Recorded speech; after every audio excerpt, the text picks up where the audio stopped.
Baik, bismillah. Assalamualaikum warahmatullahi wabarakatuh. Selamat bergabung di kuliah online interaksi manusia komputer dengan topik wireframe in Adobe XD. Seperti apa konsep wireframe kita akan bahas di materi kali ini. Ya, silakan menyimak dengan baik penyampaian materi yang saya sampaikan. Semoga bermanfaat, menambah ilmu buat teman-teman semua. Baik, terkait wireframe konsep seperti apa wireframe, ya, kita akan bahas.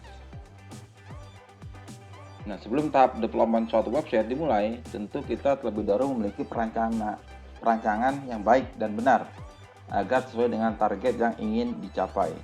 Perencanaan suatu website tentu tidak lepas dari desain UI yang bertujuan merancang tampilan website. Salah satu awal dalam rancangan user interface adalah wireframing. Ya, jadi sebelum masuk UI-nya ada lagi step wireframing. Nah, dalam membangun aplikasi, baik itu aplikasi bentuk website, mobile maupun desktop, tentu memiliki tahapan-tahapan yang dimulai dengan menganalisa masalah, ya, sampai menentukan user personanya, karakter nanti pengguna, hingga perilisan dari hulu hingga hilir. Coding hanya sebagian kecil dalam membangun aplikasi, ya. Ini salah satu bagian. Nah, biasanya sebelum tahap development coding, kita mesti melewati tahap desain terlebih dahulu agar dalam development dapat terarah dan terstruktur. Kita meminimalisir seringnya revisi. Tahap desain umum terdiri dari membuat mockup dan atau prototype. Sepertinya kita membangun sebuah rumah, tentunya ada gambar desain dulu, ya. Semakin memvisualisasi dengan baik secara desain, secara grand desainnya lebih mudah dalam dan lebih presisi, lebih mudah dilanjutkan oleh developer yang membuatnya. Ya, makanya istilahnya developer sama, developer perumahan, developer programming dan sebagainya. Nah, wireframe adalah kerangka atau coretan kasar untuk penataan item-item pada halaman website sebelum proses desain sesungguhnya dimulai. Ya, jadi intinya adalah penataan item-item pada halaman. Dan ini kita masuk konteks website ya untuk skupnya. Nanti juga di akhir juga ada terkait mobile. Contoh-contoh item yang bisa ditata adalah banner, header, konten, footer, link, form input, dan lain sebagainya. Biasanya proses ini ditugaskan pada UI designer. Untuk merancang wireframe, sang UI designer bisa menggunakan coretan tangan di kertas. Ya, jadi nggak harus di digital, tapi bisa juga kertas buat sketsa kasar dulu, maupun menggunakan tool design khusus wireframing. Secara visual, wireframe hanya berupa garis dan kotak. Ya, jadi intinya hanya garis dan kotak yang menggambarkan alur dan juga mengatur letak-letak elemen-elemen pada website. Ya, karena ini kita bahas dalam konteks website. Contoh ilustrasi. Nah, ini ada gambar-gambar coretan pakai kertas dulu ya. Jadi benar-benar abstrak pun nggak apa-apa, masih sangat kasar sekali pun nggak apa-apa.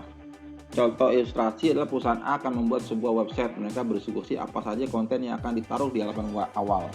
Setelah memutuskan apa saja kontennya, mereka akan membuat gambaran dengan pena dan spidol. Kira-kira konten utama yang berisi produk yang sedang diskon, yang ingin dipasarkan, diletakkan di mana, dan produk apa diskon diletakkan di mana. Nah, jadi diskusi masih kasaran, masih umum. Obrolan kolong kopi pun bisa, ya. Cukup pakai kertas aja, ya. Kalaupun nggak ada kertas, tisu juga bisa, gitu kan. Minimal buat guidance nanti sebelum kita tuangkan secara lebih detail lagi di digital atau dalam komputer. Nah, kita bicara konteks website ataupun mobile, kita merancang layout ya. Tahap awal yang perlu dilakukan saat merancang layout untuk wireframe adalah penentuan jumlah kolom suatu website. Ya, kita tahu proses itu terdiri dari header, navigation, content, dan footer. Nah, dengan tengahnya itu mau kolom 1, kolom 2 itu bisa diatur.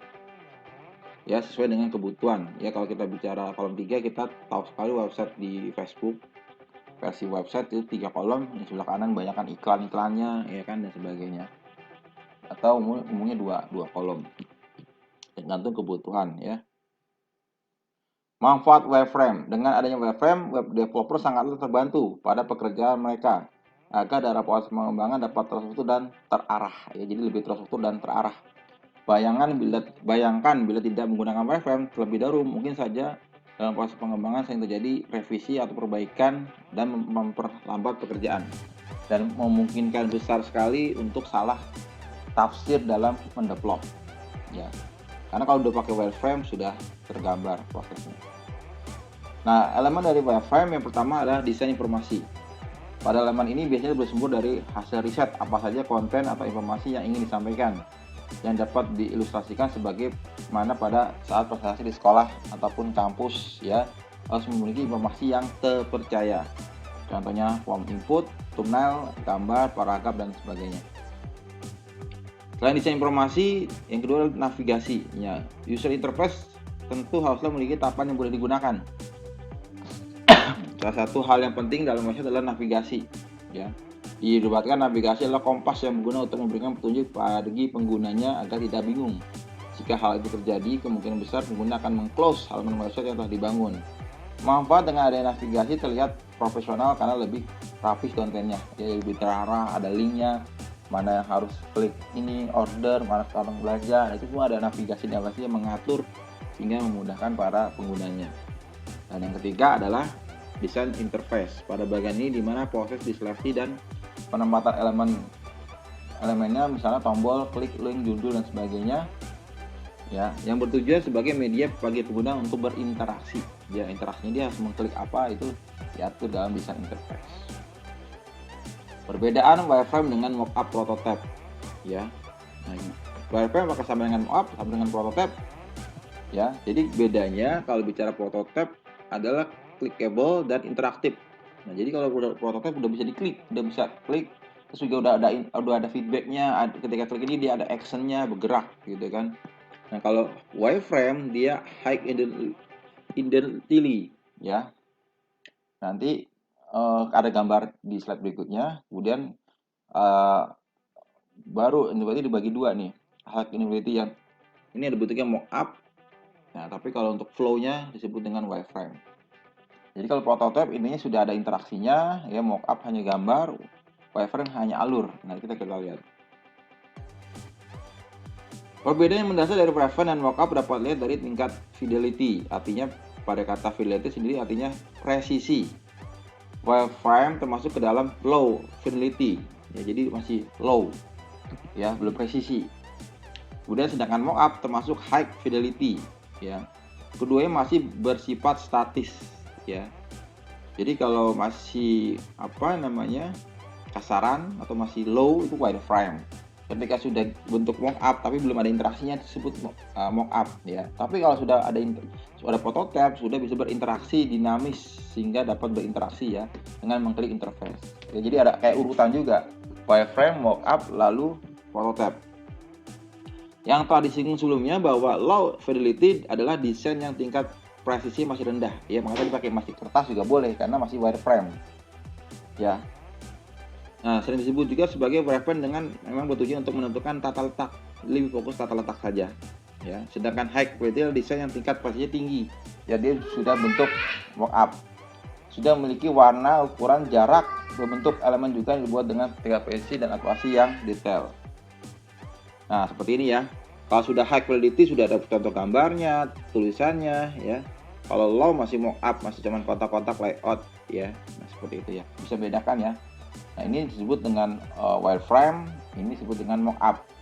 Tapi kalau diklik belum berinteraksi, itu pasti mockup. Kalau sudah bisa interaksi, udah wireframe. Nah, bukan hanya pensil saja dalam pengerjaan wireframe, agar lebih indah digunakan stabilo ataupun spidol untuk memberikan tanda khusus pada elemen yang dirasa penting, misalkan tombol submit, tombol download, dan tombol login. Jadi lebih hidup ya, tapi tetap dia fungsinya masih wireframe. Ya. Oke, nah sekarang bagaimana? Tadi kita udah clear masalah wireframe, mockup, dan prototype. Nah, kita sekarang membuat prototype. Jadi mockup yang sudah hidup, ya. Nanti ada. Nah, kita membuat mockup dulu, ya. Ya, ini kita bisa menggunakan Adobe XD. Caranya seperti ini, kita menginstal dulu Adobe XD. Dia nggak langsung XD, dia terbungkus dalam Adobe Creative Cloud. Nah, ini kita install dulu. Kita download aplikasi app-nya. Kemudian banyak pilihan, kita pilih yang Adobe XD, ya, kita install. Ketika sudah install, kita tinggal open saja.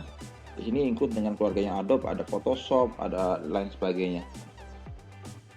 Kemudian kita klik tombol start-nya, ya. kita bisa memilih dengan device iPhone, iPad, web, dan custom size. Nah, ini dengan TP mobile ada macam-macamnya, ada iPhone 10, iPhone yang lebih bawahnya, bahkan Android. Kalau terkait mobile, terkait iPad punya spesial khusus ataupun website. UI Kits ini adalah file Adobe XD yang berisi desain-desain user interface yang telah disediakan oleh pihak ketiga. Seperti UI Kits iPhone disediakan oleh Apple, wireframe disediakan oleh Behance, ataupun material desain oleh Microsoft dan Google. Nah, ini sudah ada, kita bisa mengambil, memodif ya. Jadi udah punya template-nya, udah punya bahan user interface kitnya. Nah, kita bisa, nah ini contohnya seperti ini, kita bisa membuat desainnya menggunakan membuat mockup ya dengan Photoshop sebagai gambar ininya, dan kita convert, kita import ke dalam Adobe XD. Contoh ini kita membuat landing page ya. Nah, ketika pertama kali buka mobile seperti ini tampilannya, di sebelah kiri ada tools-toolsnya untuk mengatur, karena prinsipnya dia mengatur mockup yang akan bisa dijalankan ke prototipe-nya. Nanti di sesi akhir kita akan bahas cara membuat prototipe-nya. Nah, di bagian sidebar tadi tuh gambar tools yang sebelah kiri ini ada tools select, rectangle, ellipse, line, pen, text, chord, zoom, dan asset. Ya, kemudian slide bar kanan terdiri settingan elemen. Jadi tadi sebelah kiri sama kanan ada terkait alignment, terkait horizontal, vertikal, repeat grid, ukuran, koordinasi, color, border, dan semua properties lainnya ada di sebelah kanan. Top bar itu terkait dengan desain workspace-nya, kemudian terkait sebelah kanannya, kanan atas ada prototype. Ya, kita bisa menggunakan UI Kits Android di download di material desainnya. Ya, seperti ini contohnya. Di situ ada tab, custom icon, bottom sheet, semuanya ada yang kita gunakan. Terus ada kontainer, yaitu terkait dengan foto avatar, nama penulis, dan semuanya kita bisa menyesuaikannya. Ya, kita bisa membuat elemen seperti ini, kita modif ya. Nanti saya jelaskan secara teorinya dulu, nanti teman-teman bisa memodifnya lagi. Diatur sedemikian rupa, tingginya di drag sehingga otomatis elemen tab berjumlah 5 di copy per itemnya. Ini kan kebayang kan, titik 3 ini sebagai properties ya kan, baik title. Ini semua sudah template-nya yang kita bisa download dari material design. Ya, ini punya template-nya, kita pakai aja. Jadi kita nggak perlu capek-capek dari awal. Ya, kita atur sehingga seperti ini, diatur nama-namanya. Ya, konten-kontennya dibuat kotak-kotaknya menggunakan select dan rectangle tools ya. Dan seperti ini. Ya, mockup artikel, elemen yang terdapat pada artikel berisi top bar, icon kembali, icon refresh, icon share, icon more, ya ada foto, judul, nama penulis, dan sebagainya. Kita bisa atur dalam satu mockup artikel. Ya, jadi hasil seperti ini. Oke, langkah selanjutnya yang terakhir tadi setelah mockup sudah jadi, kita membuat prototype. Prototyping. Langkah selanjutnya mockup tadi kita copy jadi prototype. Pertama klik prototype menjadi toolbar, maka akan tampil seperti ini. Nah, jadi kita pindah tab ya. Kemudian icon close-nya di pojok kanan atas, kemudian hanya untuk membuat line connection. Jadi seperti ini, kita hanya mengklik biar dia bisa saling terhubung. Dari tadi setiap elemen kita klik dan kita drag kemana koneksi yang ingin diarahkan. Ya, kemudian bentuknya seperti apa, apakah ada transition ini dan sebagainya. Kemudian kita apply